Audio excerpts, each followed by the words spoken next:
we should have recognized that when treatment was being suppressed, and by the way, not hypothetical treatment, published treatment, when that was being suppressed, we should have gone, hold on a minute, it sounds like there's a racket here.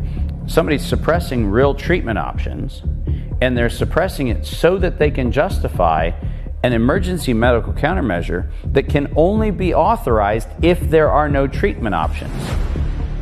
How funny is it that Johns Hopkins University, that's right, named for Johns Hopkins, the guy who actually popularized hydroxychloroquine for the treatment of malaria, how ironic is it that the very institution funded by the Rockefeller Foundation to celebrate Johns Hopkins, how ironic is it that Johns Hopkins University was able to turn on its own namesake and say hydroxychloroquine is dangerous? The school has its name because hydroxychloroquine is safe. That's why it has its name. The CDC used to be, before it became the Center for Disease Control and Prevention, the U.S. Malaria Suppression Program in Atlanta, Georgia, which did what? Advocate for the distribution of hydroxychloroquine. This is one of those things where you sit back and you go, the audacity of the crime is what's surprising. Not the existence or absence of a disease or the existence or the absence of a pathogen. The thing that's shocking, truly shocking, is how audacious the criminals are and how blind the public is to reading the information that is right in front of their face in preference to trying to find a motivation for how bad people in government could possibly do anything as bad as what I've just described. So I think there's a lot of problems in terms of how we have been conditioned to take on information. And I think that as a society, we have been conditioned to accept a fear-based narrative without question.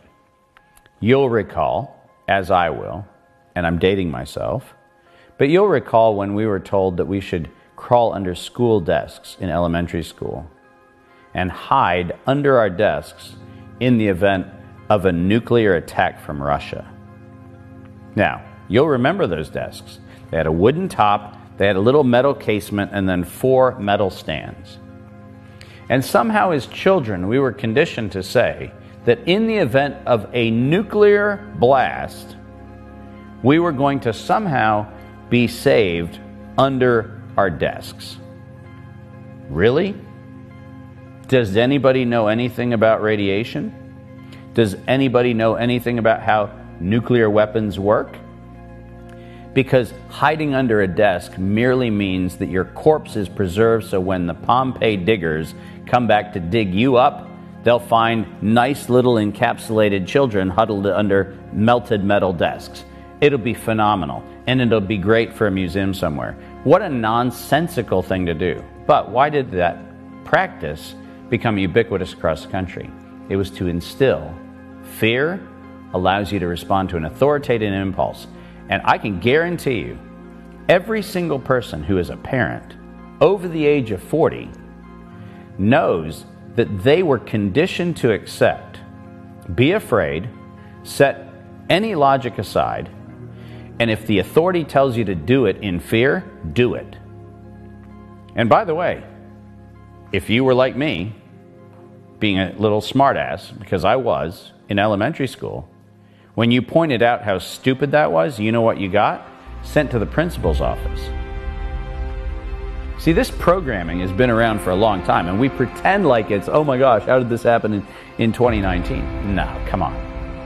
We have been habituated into the belief that if the people in authority who architect the fear tell you A, to be afraid, and then B, what to do when you're afraid, then you do it. And if we as a society stopped living in the fear narrative, the signal couldn't transmit.